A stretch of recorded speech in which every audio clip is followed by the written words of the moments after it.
ICC Vida. Viviendo en la inmensidad de un Dios amoroso.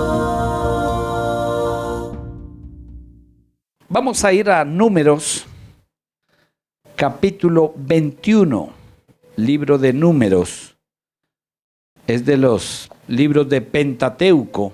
Penta, 5, Teuco libros, 5 libros de Moisés, donde describe la historia del pueblo de Israel. Y el capítulo 21, versículo 4. Números 21, 4.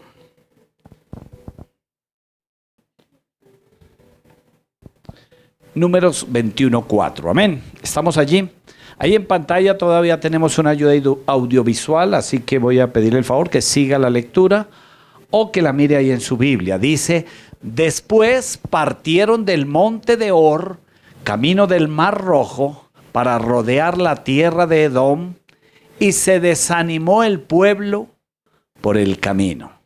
Nuevamente leo: después partieron del monte de Hor, camino del Mar Rojo, para rodear la tierra de Edom, y se desanimó el pueblo por el camino. El título que le he colocado, si usted toma nota para que le ponga un título al mensaje, los que están en liderazgo, ellos ya están corriendo con eso, es el riesgo del desánimo. El riesgo del desánimo. El riesgo del desánimo. Levante la mano el que no se desanima. Si es un robot, la levantará. ¡Ay! Yo creo que todos nos desanimamos en alguna otra razón. Si usted está haciendo unas lentejas como me gustan a mí y por alguna razón se quemaron, viene un desánimo y ¡ay! Quemaron las lentejas. Pobre pastor, se quedó sin lentejas. Por alguna razón vendrá un desánimo, un desaire a diario. Entonces, quiero decirte que no es pecado desanimarse. El pecado es quedarse en el desánimo, incurrir en el desánimo. Y hay un pueblo que dice aquí, acabamos de leer, que después partieron del monte de Hor, camino del Mar Rojo. Recuerde que el pueblo de Israel andaron, no porque hayan tomado todo el desierto, dieron 2 vueltas a todo el desierto durante 40 años, lo que era una travesía de 40 días. Y eso los llevó a pasar por el mismo lugar 2 veces. Entonces este ya era el paso nuevamente. Como que dijeron por aquí, como que ya hemos pasado. Pasó como cuando fuimos a la selva alguna vez con mi hermano y nosotros colocamos una palmera de guía y pasábamos siempre por la misma palmera. Hasta que gracias a Dios, la misericordia, alguien nos encontró y nos sacó de allá del valle, un lugar. Y si no, no estaba aquí su pastor. Estaba dando vueltas en las palmeras. Pero esto vivió el pueblo de Israel en el desierto. Nuevamente dice, partieron de Hor, camino del Mar Rojo. Hor es un punto de referencia, uno de los montes, pero a lo que quiero hacer más referencia es para rodear la tierra de Edom. Edom significa rojo, rojizo, es lo que significa. La tierra de Edom, parece ser que su nombre, Edom, lo sacaron o bien sea por lo rojizo de la tierra de aquel lugar. Eran habitantes que vivían en cavernas dentro de la tierra. De pronto, si nuestro ingeniero nos ayuda allí con una imagen de Edom. Vivían en la tierra y hacían cavernas en la tierra. La tierra era rojiza. Así que por la tierra daba más frescura que habitar en tiendas, porque la tierra era árida y el lugar desértico.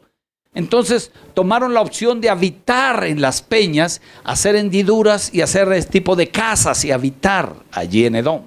Parece ser que su nombre lo tomaron o por la tierra rojiza o también por ser descendientes de Esaú. Esaú, hermano de Jacob o hermano de Israel. O sea que eran hermanos Israel y Edom. Eran descendientes de Esaú y descendientes de Jacob. Y podría ser que la opción de tomar el nombre Edom también fue por el guiso rojo de lentejas. Hablando de lentejas, teníamos el mismo gusto con Esaú. Parece ser que fue el guiso rojo también el que dio el nombre a Edom o edomitas.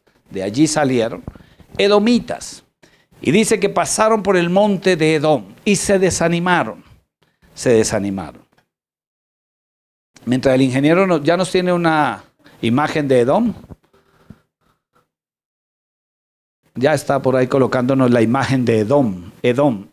E-D-O-M. Edom. Y parece ser que el pueblo se desanimó por 3 circunstancias que vamos a mirar. 3 circunstancias que trajo el desánimo. Y no daría para más.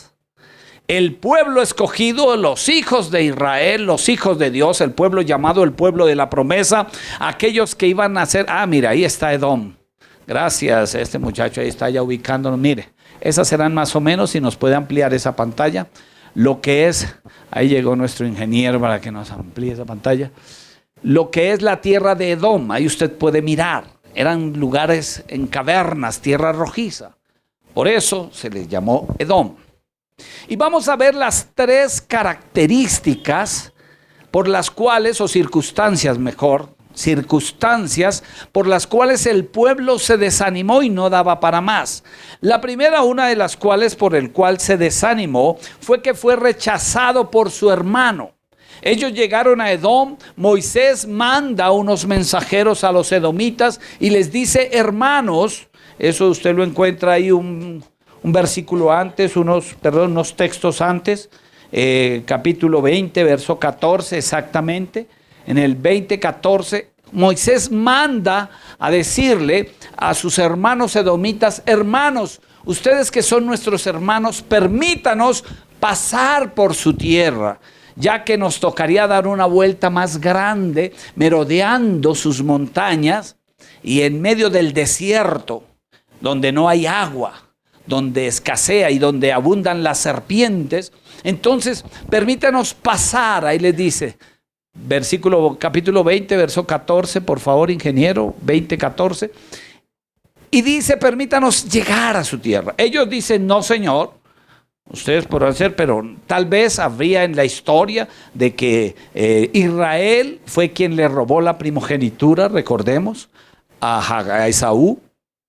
O Jacob fue quien le robó, y tal vez eso les llevó a que no les dieran permiso, diciendo, así dice Israel, tú, hermano, tú has sabido todo el trabajo que nos has venido. Y exactamente en el versículo 21 aclara que no quiso, 20:21 por favor, no quiso pasar, no lo quiso dejar pasar.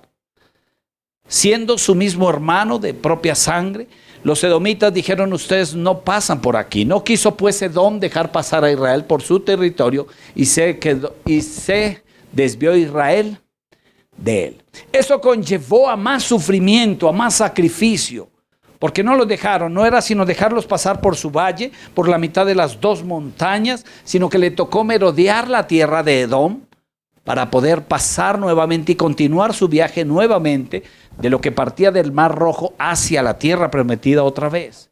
La primera desgracia o la primera circunstancia que llevó a desanimar al pueblo es que su hermano le rechazó y no daba para menos.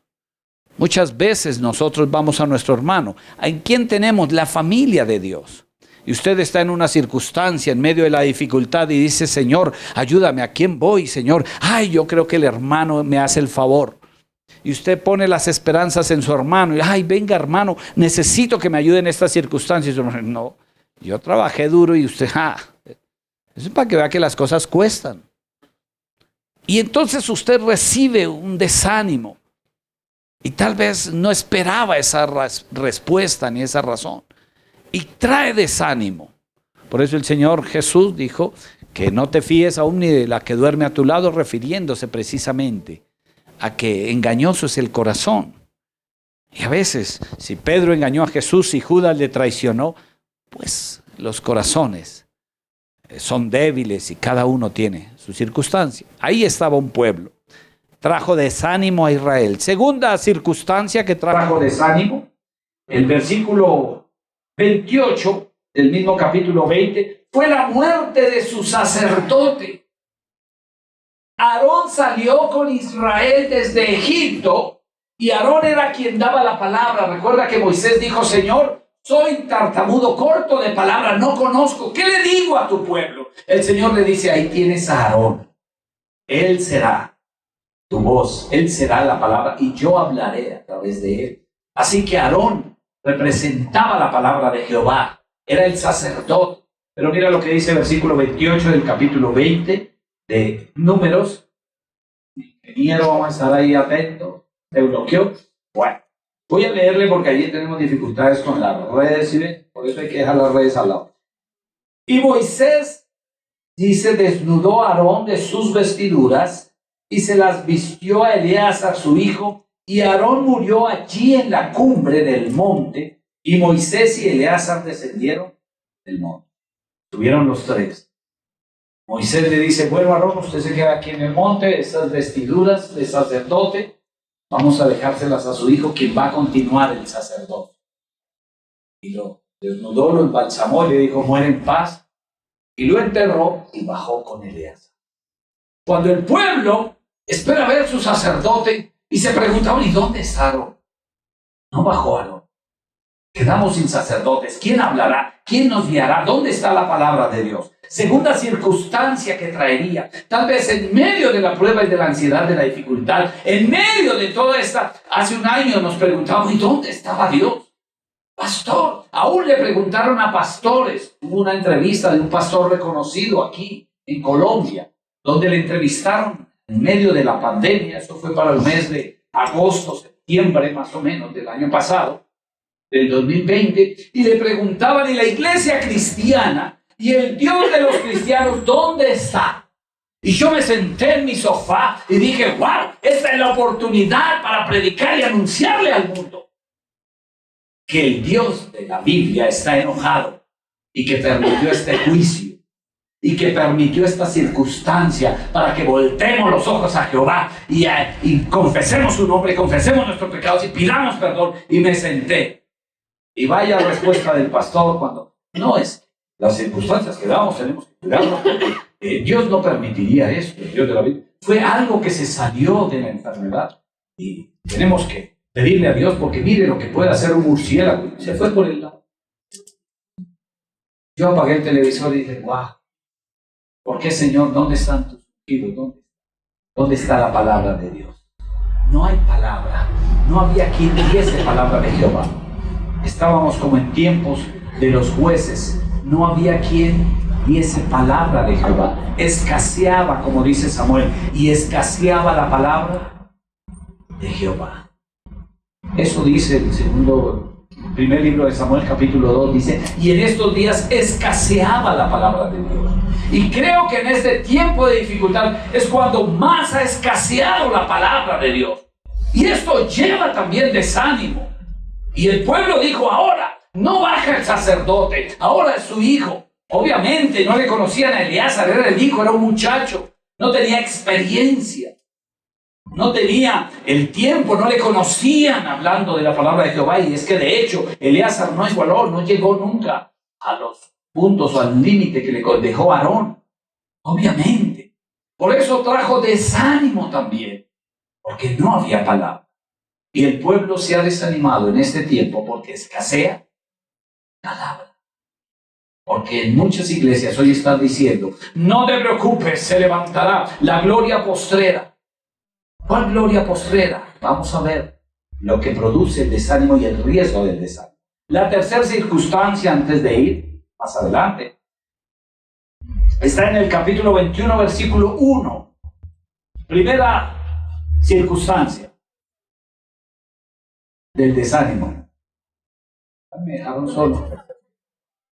Rechazado por su hermano. Segunda circunstancia, la muerte del sacerdote, escaseó la palabra de Jehová. Y tercera circunstancia, el enemigo, dice el capítulo 21, verso 1, cuando el cananeo, el rey de Arad, que habitaba en el Negev, oyó que venía Israel por el camino de Atarim, peleó contra Israel y tomó de él prisioneros. Se levantó el enemigo contra el pueblo. Tres circunstancias que trajeron desánimo. Después de eso, solo faltaba. Alguna vez yo recuerdo que molestando en casa, estábamos en un tiempo, lo que le llamamos en los hogares las vacas flacas. Los que somos casados sabemos, el tiempo de las galletas y la panela. el tiempo de que es un banquete, tener un pan en la mesa, poderlo partir para todos, el tiempo en que si hay huevo para todos hay que celebrar, esos tiempos difíciles. Y salíamos un domingo para la iglesia, no había, el sábado no hubo que darle a nuestras hijas de cenar, el domingo quedó un pedacito de panela, alcanzó para mis 2 niñas. Yo le dije a mi amor, ay Dios mío, vámonos a adorar a Dios, porque mire esta escasez, no hay nada, el recibo del agua está sin pagar, nos la van a cortar. Y salí de casa y dije, ahora solo falta que me popie un pájaro. Salí, hermano, y es como si cerré la puerta y me paré en el poste cuando el pastor, miré 4 palomas allá riéndose. No, pero que son de esos días que tú dices, wow, hoy me levanté con el pie izquierdo, dicen los del mundo. Pero nosotros estamos en prueba. El pastor salió en la lucha, en la prueba, entré a cambiarme. No, mentiras. Señor, malditos pájaros. Una escopeta y acabo todos los animales. Y el Señor diciéndote a ti, el único vestidito que había, y ustedes se imaginan, copiado de las aves, el único. Llegó a la iglesia a danzar el pastor todo lleno así de aves. Gloria. Pero son esos momentos. El pueblo de Israel no es el colmo. Primeramente, nuestro hermano nos rechaza. Segundo, muere nuestro sacerdote. Y ahora el enemigo nos hace afrenta y se roba a nuestra gente. Toma prisioneros. Esto no puede ser. ¿A qué nos salimos de Egipto? De hecho, lo declaran más adelante. Entonces, eso puede traer desánimo, circunstancias juntas, reunidas en una misma ocasión. Puede traer desánimo. Y no es pecado desanimarse, sino el peligro, el riesgo que se corre en esa posición. Porque en la posición de desánimo, entonces trae amargura a mi corazón, trae tristeza a mi corazón, trae desaliento y cualquier cosa se puede unir. ¿Qué pasó con el pueblo de Israel? Vamos a mirar entonces. El primer punto, el desánimo trae murmuración. Vamos a mirarlo, versículo 5. Capítulo 21, verso 5, dice, y habló el pueblo contra Dios y contra Moisés, ¿por qué nos hiciste subir de Egipto para que murmuramos en este desierto? Pues no hay pan ni agua y nuestra alma tiene fastidio de este pan tan liviano. Trajo murmuración, porque hay desánimo. Entonces el desánimo busca algún soporte, busca algún pretexto para su posición. ¿Por qué no volviste a la iglesia? El pastor ahí, eso. No, pastor, es que el grupo de alabanza. No, es que ya no me gusta. Ahora toca empezar como 4 veces las canciones, ya no se sabe si van a cantar, o cantamos o no cantamos. No, eso me desanima. Es que, pastor, el calor, que allá hace mucho calor. Es que cualquier cosa que no me gusta ahora porque es que afuera el andén está dañado, el pastor no lo arregla y eso trae mala impresión a mi iglesia. Tengo que ir a un lugar que me dé altura. Y cualquier circunstancia o murmuración puede ser válida. Cualquier pretexto. Por eso el desánimo trae murmuración.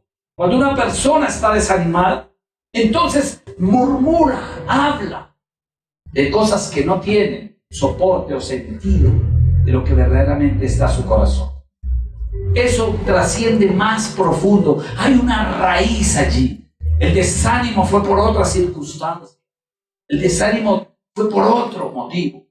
Pero cualquier pretexto, entonces me puede dar la salvedad. Si mi hermano me pregunta por qué estoy desanimado.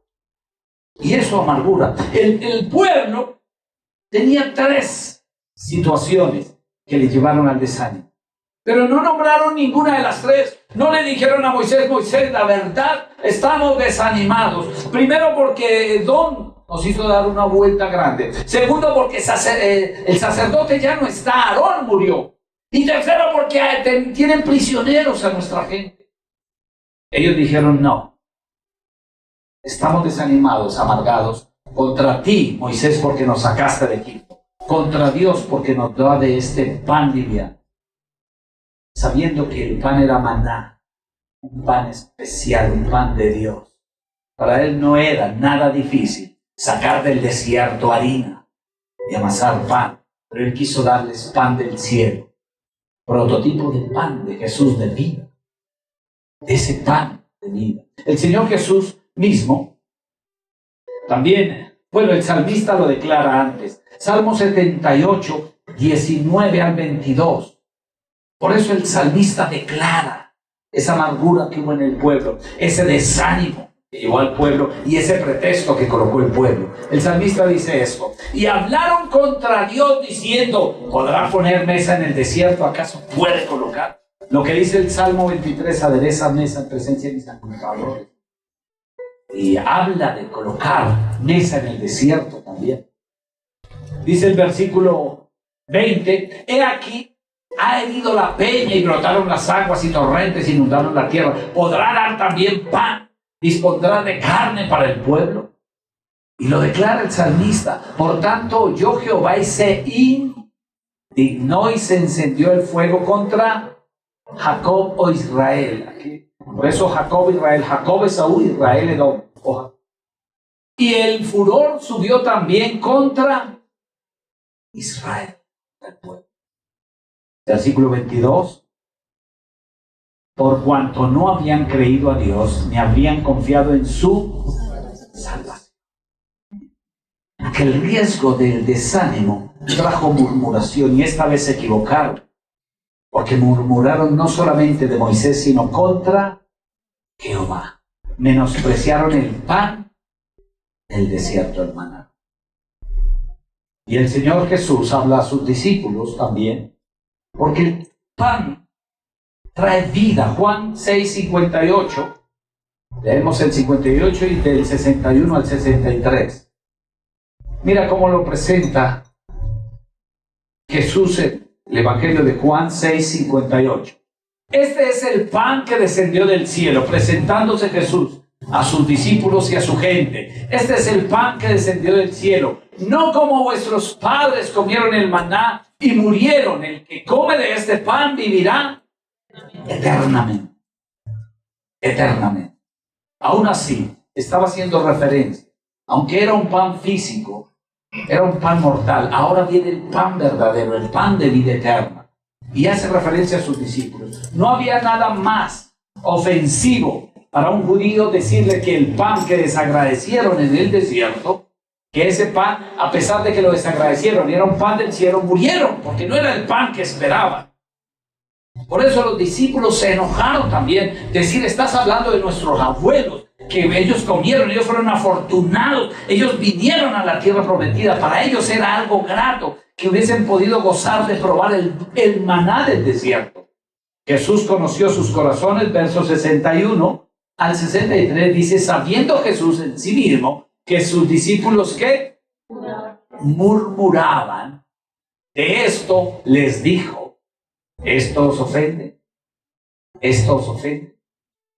Claro, ellos esperaban que Jesús realzara, vuestros padres que conocieron el maná, y por medio de él, ahora estamos aquí.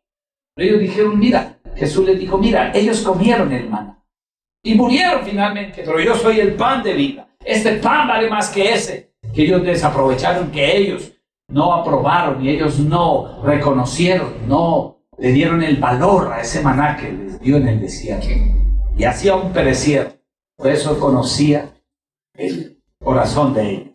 Pues que si vieres al Hijo del Hombre subir a donde estaba primero, versículo 63, el Espíritu es el que da vida, la carne para nada aprovecha. Las palabras que yo os he hablado son espíritu y son vida, el pan de vida. ¿Cuántas veces estas palabras las hemos menospreciado? ¿Cuántas veces hemos hecho caso omiso? ¿Cuántas promesas hay? ¿Cuánta palabra hay para nosotros? Pero no la tomamos, no la creemos, hacemos caso omiso. ¿Cuántas palabras hay? ¿Cuánto el Señor nos habla a diario? Y hacemos caso omiso a esa palabra, que es palabra de vida. Segundo, la murmuración trae juicio. La murmuración trae juicio. Versículo 6 del capítulo 21 de Números 21, 6. Dice, y Jehová envió entre el pueblo serpientes ardientes que mordían al pueblo y murió mucho pueblo de Israel. Mucho pueblo de Israel. Por causa de la murmuración. Porque se indignó Jehová. No solamente que se hablase de él, sino que se hablase de Moisés. Y era que había una característica del pueblo de Israel, que siempre estaban mirando hacia Egipto. Y siempre decían, desde que salieron, ¡ay, la carne que teníamos en Egipto! ¡Ay, las cebollas, los puerros, el cilantro, los sazones que habían allá! ¡Ay, allá estábamos mejor! Y siempre mirando a Egipto. Algo parecido a lo que la iglesia vive. Pastor, es que el evangelio no es como me dijeron, que era bendición, que no habían problemas. Mejor es allá. El salmista mismo, el Salmo 73, yo les he comparado el Salmo 37, el destino y el camino. El destino de los impíos, Salmo 73, y el camino de los impíos, Salmo 37. Y en el Salmo 73 el salmista voltea a mirar a Egipto y dice, yo miré y vi que el impío prosperaba, que le iba bien. Pastor, ¿será que es mejor ser malo que ser cristiano? Porque a esa gente no le pasa nada. ¡Claro! ¿Por qué no les pasa nada? Porque ellos no tienen enemigo, están con él. Enemigo. Como usted estar en el campo, lugares de orden público difícil. Si usted está al lado de la guerrilla, hermano, tranquilo, y se lo digo. Pero si usted está al lado de hay cosas injustas. ¿Por qué tiene que comerse una vaquita que el hombre aprobó? ¿Por qué tiene que hacer esto? Entonces eso quiere decir que está en contra de su enemigo. Entonces por eso a esa gente no le va a pasar nada, porque están con su enemigo. Alguien dijo, usted ha escuchado tal vez, el diablo cuida a sus borrachos.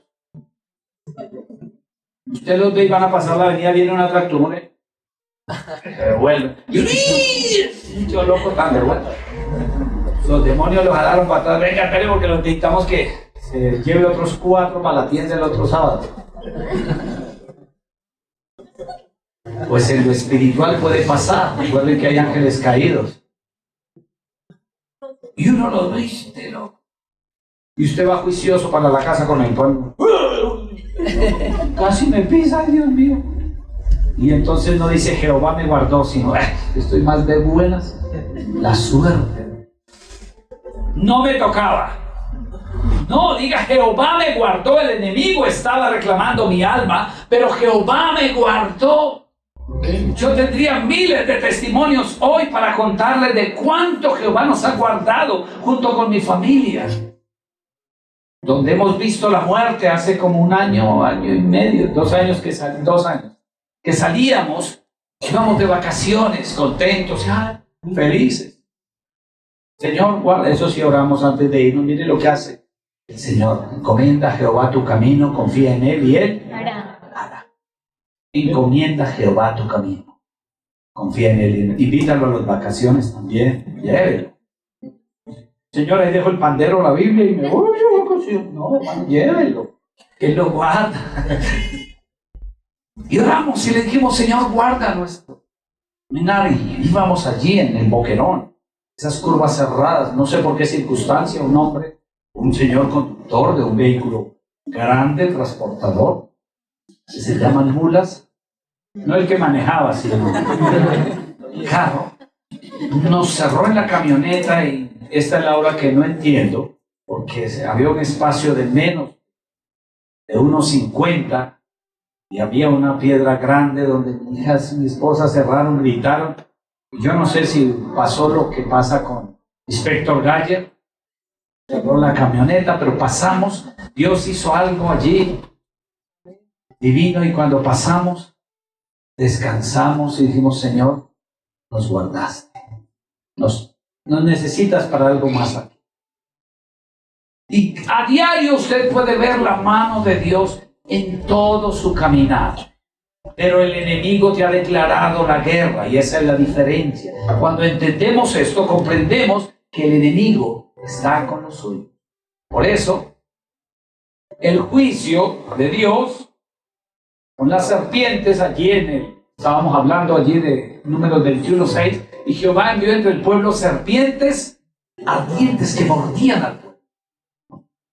No es que a los cristianos les pase, es que Dios nos ama tanto que el Padre al Hijo que ama disciplina, corrige. Santiago dice que al principio, Hebreos dice que la disciplina parece ser causa, Hebreos 12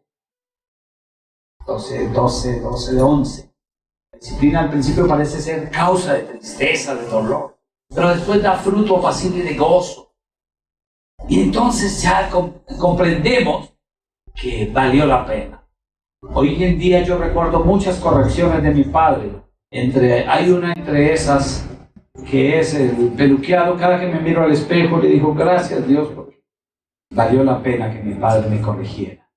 Otra de las que recuerdo siempre es la correa. No, hombre, viste con correa, es calzurriado, eso de autoridad, parece. Viejo siempre me regañaba por la correa. Y una vez le llegué con una cabulla, con un overol de mármol. Una cabulla, venga para acá, y cogí una pala, me correteó toda la hora hasta que conseguí la correa. Y todas esas cosas el viejo, yo recuerdo que fueron buenas. Cuanto más nuestro Salvador, nuestro Dios, que nos corrige, nos enseña. Por eso, no era el momento para murmurar, había que traer juicio. Y entonces manda serpientes. Pastor, ¿pero por qué serpientes? Porque era lo que había en la región, lo más fácil. Con un silbido las llamó culebritas de Edom y salieron todas. Allá, mire ese pueblo desobediente, vayan para allá. Y fueron serpientes ardientes. Pero lo que más me llama la atención, bueno, antes de ir, el juicio de Dios, primeramente, Santiago capítulo 4, versículo 11 y 12, antes de ir a esto quiero leer este texto, Santiago capítulo 4, versículo 11 y 12.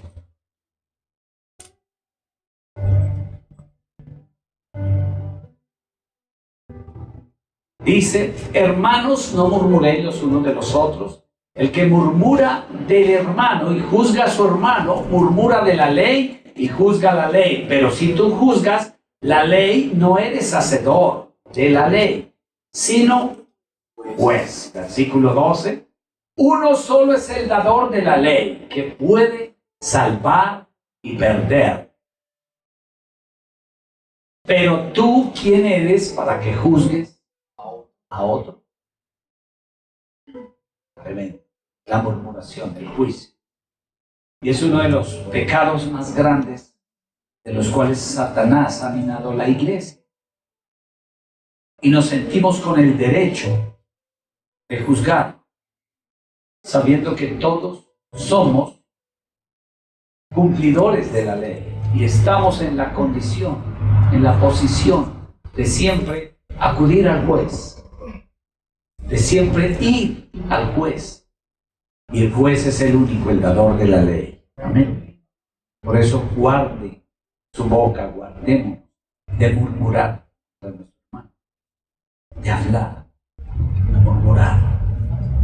Así que mi consejo es, nosotros como hijos de Dios tenemos que terminar el chisme cristiano para que ore. Eso es para que ore. Para que ore. Y no, nosotros tenemos que tener carácter de decir no vamos a permitir. Si alguien viene a usted murmurando del pastor, del líder, sepa que es una persona primero que ya está dando la primera característica del desánimo. Murmurar. Entonces puede preguntarle con toda confianza, ¿por qué está desanimado? ¿Por qué está desanimado? ¿Por qué está buscando un pretexto para hablar? Si verdaderamente usted está animado, esforzado, la posición sería diferente. Sería verdaderamente esforzarnos para levantar, para ayudar, para motivar, para alzar. Amén. El juicio de Dios viene por las dos cosas. Primero, por la murmuración de Dios y la murmuración de Moisés. Ya estoy metiendo a David en el desierto. De Moisés. Por eso les digo, estén atentos porque yo resulto metiendo aquí a David. De Moisés. El juicio divino es la murmuración de Dios, y el juicio de uno mismo, o sea, hablar de mi hermano, significa la murmuración de Moisés. El Señor dio una salvedad o un remedio. Fue levantar una serpiente de bronce. Cuando yo escuché la primera vez este relato, me preguntaba por qué la serpiente de bronce. ¿Por qué no colocó otra cosa? ¿Por qué no dijo un ángel? ¿Por qué no dijo coloca ya una forma puede ser de pan del desierto? De pronto allí coloca una imagen de pronto del arca o de algo que significara salvación. De pronto el altar de bronce, que es el altar del sacrificio. Algo que diera como más con lo que Él es. ¿Por qué una serpiente? Yo no sé si tú te has preguntado. ¿Por qué una serpiente de bronce? De hecho, también de allí nace el símbolo de la salud, de la medicina, que es una serpiente en una estaca. Significa. Entonces tiene un sentido que ellos, de pronto el que colocó este símbolo, sí lo investigó, pero que nosotros tenemos que mirar por qué serpiente de bronce. Entonces vamos a ir allá. La serpiente es prototipo de pecado. La serpiente significa pecado. Y el bronce significa juicio. Juicio y pecado. Entonces, la paga del pecado, muerte. La serpiente significa juicio, muerte. Tiene que ver con esto.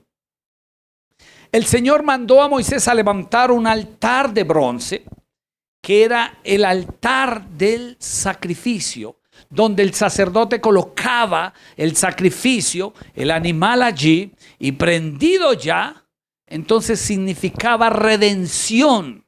Redención. Ese altar era prototipo de la cruz. Y la cruz significa exactamente también salvación, pero el obviarla significa condenación. O sea que en sí la serpiente era símbolo de muerte o vida. Porque la misma serpiente le mordía, pero la misma serpiente le sanaba. ¿Me hago entender? Por eso ellos sacaron el símbolo de la serpiente, porque la serpiente tiene la facultad en ese momento, en la estaca, de ser vida o de en la mordedura de ser muerte o condenación. Muerte. No sé si me estoy haciendo entender. Eran los dos prototipos, muerte o vida. Y eso significaba la serpiente de bronce. El altar de bronce es prototipo de la cruz. En este caso, era la redención para tener o alcanzar el perdón o la salvación. Y la fuente de bronce que mandó hacer el Señor a Moisés significa el juicio de uno mismo. Así que note esto, el sacerdote primero llegaba a la fuente de bronce, que era hecha en bronce, y que el agua daba un aspecto de espejo. Entonces era un confrontar con uno mismo. Era mirarme a sí mismo cómo estaba para entrar al lugar santo. Ese altar esa fuente, de bronce, me mostraba, y el sacerdote podía mirarse qué tan sucio estaba, tenía que lavarse sus manos para poder ingresar. Era el juicio hacia uno mismo. Y el altar de bronce, que era donde se hacía, era prototipo de la cruz, era el juicio. O salvación o juicio, eso separaba sencillamente. El que llegaba al altar ofreciendo su sacrificio alcanzaba redención, pero el que venía al altar sin sacrificio El mismo altar le juzgaba porque no le veía. Exactamente, hay muchas personas hoy en día que vienen a ese altar de bronce, prototipo de la cruz, conocen que Jesús murió en la cruz, saben que hay un Salvador, se confrontan a sí mismos y algunos dirán, pues puede ser un cuento de hada. Eso el papel aguanta todo, te han dicho. Conocen la historia del Salvador. En Semana Santa, de hecho, realzan el sacrificio de Cristo y solo lo recuerdan. Pero el Señor no necesita que lo recordemos. Él quiere que tomamos una decisión de decir, yo me voy. El sacerdote iba y colocaba en los cuernos del altar la sangre y colocaba allí al entrar al lugar santísimo el altar del incienso. Y eso significaba que aquel sacrificio que había hecho en el altar del sacrificio era recibido y presentado, tomado. Era presentar por mi redención. Ya no usamos ese altar de sacrificio, ahora es la cruz de Cristo. Pero ¿cómo la estamos reconociendo? ¿Cómo está mirando usted la cruz de Cristo? ¿La mira como una historia? ¿La mira como algo grandioso? ¿La mira con lástima cada Semana Santa? Ay, es que murió Cristo en la cruz y eso me da dolor. No, Él no murió para que usted cada año esté recordando con tristeza y con dolor, sino para que le reconozca y decirle, Señor, hoy reconozco y hago, Señor, la diferencia de aceptarte como mi Salvador, de verte como mi Redentor y pasar. Eso era lo que significaba entre la serpiente colocada en la estaca, la simbología del altar del sacrificio, que era el prototipo de la salvación, y la murmuración contra Moisés, el pecado contra uno mismo, el altar, la fuente de agua, necesariamente, la murmuración. Vamos a ir a 2 Corintios capítulo 5, verso 21.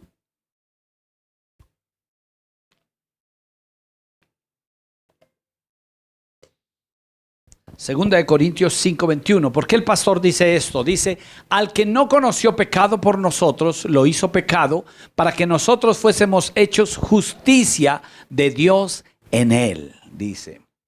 Entonces, él que era santo, él que era puro, era necesario. Ahora, esa fuente de bronce era mirarse.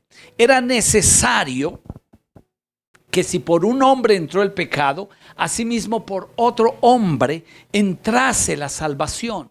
Por eso Jesús necesitaba ser hombre. Note esto, la serpiente, la misma que mordía, eso significaba que la serpiente que mordía y que inyectaba veneno, ahora era levantada, pero ya no era el veneno de la serpiente, sino la imagen de la serpiente. Por eso entendemos en Juan capítulo 3, verso 14 y 15, lo que el Señor Jesús habla, y voy a explicarles este punto. Juan 13, 14 y 15. Dice, y como Moisés levantó la serpiente en el desierto, así es necesario que el Hijo del Hombre sea levantado. Como la serpiente fue levantada en el desierto, así es necesario que el Hijo del Hombre sea levantado para que todo aquel que en él cree no se pierda, mas tenga vida eterna. Era prototipo de la serpiente. Entonces la serpiente parecía real allá levantada, pero no tenía veneno, era inofensiva. La serpiente era la misma figura que les había mordido, pero no tenía veneno. Esa es la primera característica que hace la similitud de Jesús. Ahora, Jesús vino siendo hombre, padeciendo los mismos, como dice la palabra.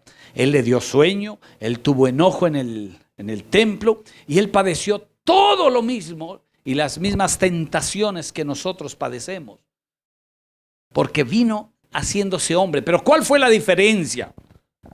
De que no pecó, de que fue santo y puro. Exactamente la similitud. La serpiente que mordía, la venenosa, la que hacía daño, y ahora la serpiente que sanaba, que era la misma figura pero no mordía. Jesús que vino a la tierra, el mismo hombre, el mismo que andó entre pecadores, aquel que se hizo hombre y se bajó de su trono de gloria, de su posición divina, se hizo hombre, andó entre los hombres, que factiblemente estaba en la decisión de pecar o no pecar, pero no pecó, para levantarse y decir, siendo hombre, puedo presentarme santo y puro por todos los pecadores, por todos los que fueron mordidos. ¿Me hago entender? Es la misma figura. Por eso, como fue levantada la serpiente, Jesús, por eso fue la serpiente en ese primer punto. Romanos capítulo 8, verso 3. Jesús, viniendo en esa forma de hombre pecaminoso, pero sin pecado, marcó la diferencia. Mira lo que dice Romanos 8, 3. Porque lo que era imposible para la ley, por cuanto era débil por la carne, Dios, enviando a su Hijo en semejanza de carne, lo que le estoy explicando, de pecado, y a causa del pecado, condenó al pecado en la carne. Porque no hubo condenación en Jesús, se levantó. Y alguien pudo sacar por nosotros y decir, vea, siendo hombre, siendo natural, siendo humano, siendo tan carne, hoy me presento justo por todos los pecadores. Por eso fue necesario levantar. Y esa fue la primera característica entre la serpiente y Jesús. La segunda característica. La serpiente fue levantada como estandarte.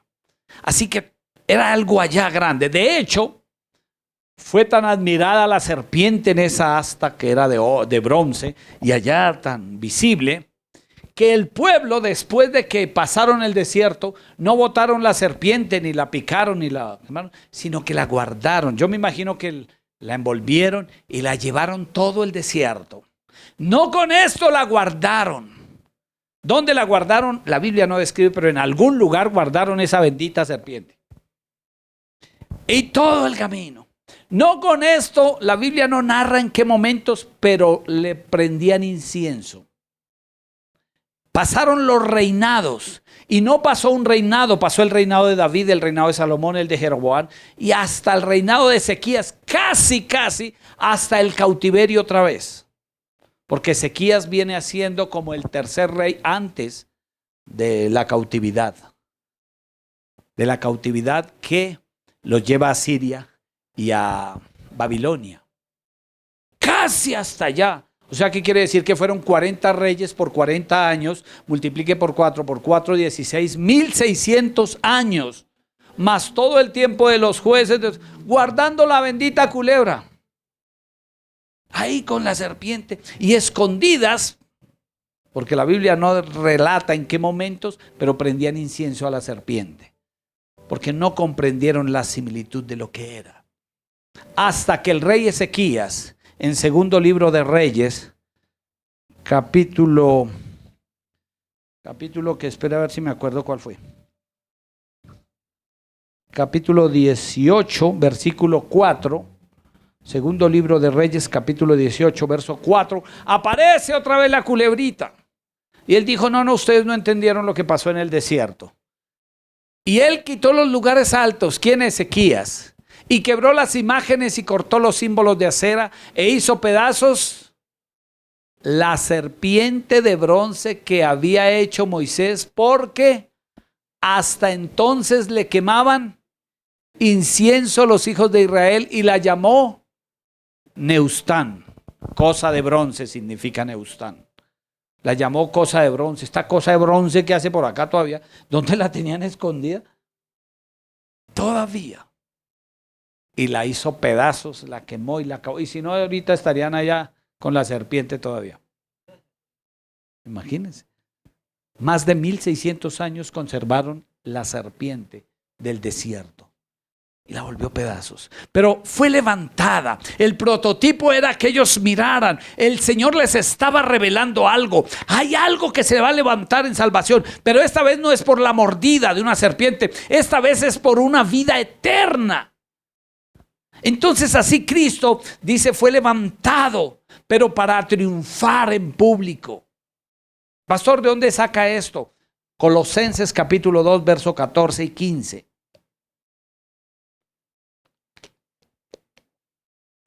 Colosenses capítulo 2, verso 14 y 15 dice: anulando el acta de decretos que había contra nosotros, las picaduras de culebras, la condenación por el pecado, el juicio por el pecado, quitándola de en medio y clavándola en la cruz. Versículo 15. Y despojando a los principados y a las potestades, las exhibió públicamente, triunfando sobre ellos en la cruz. Diciendo: mira, ustedes espíritus, ustedes gobernadores, ustedes principados que condenan, que llevan al mundo a la destrucción, hoy los exhibo públicamente, porque un hombre se levanta victorioso y derrama su sangre en la cruz de Cristo. Por eso es conocido como el Hijo del Hombre, el Santo, el Redentor, aquel Rey de Reyes, Señor de Señores. Amén. Dele ese aplauso al Rey de Gloria. Aleluya.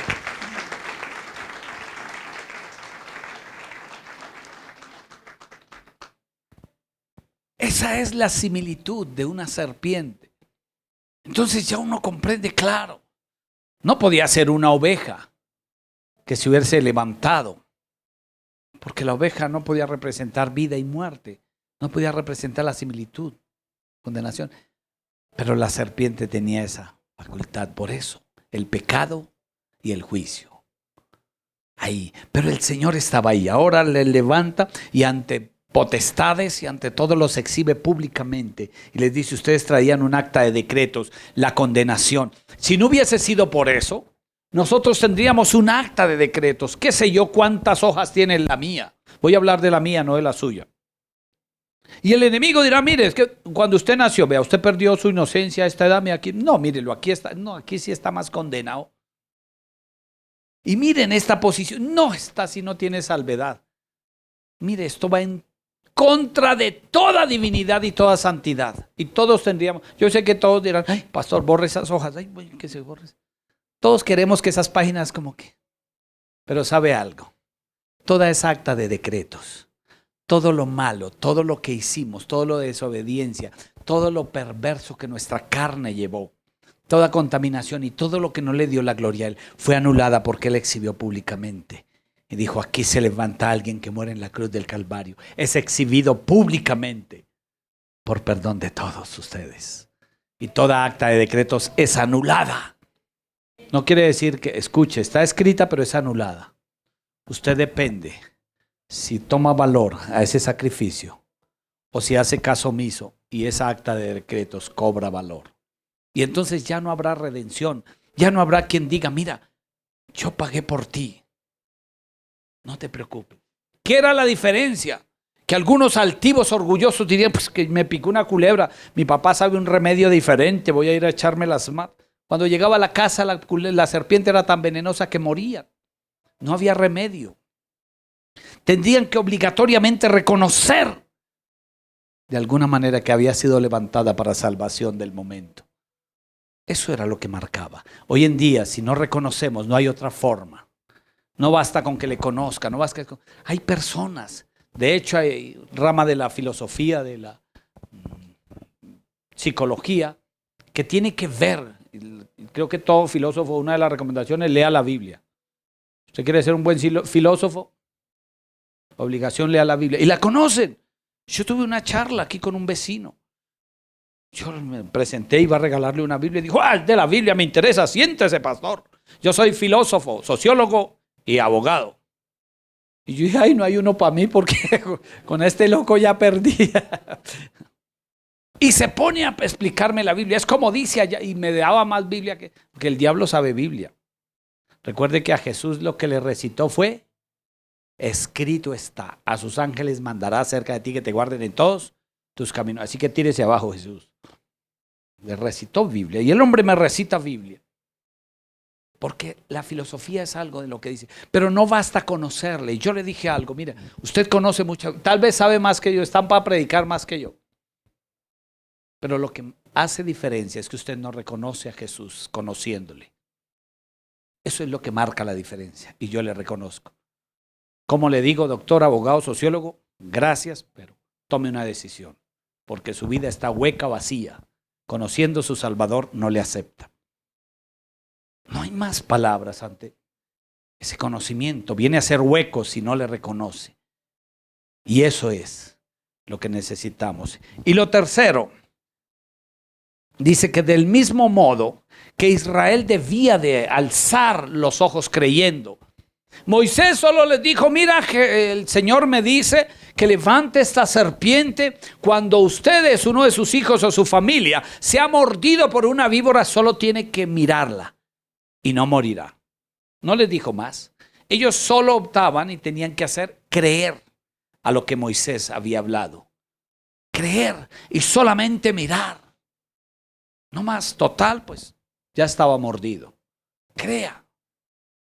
Es igual a lo que nos habla el Señor. Solamente míralo.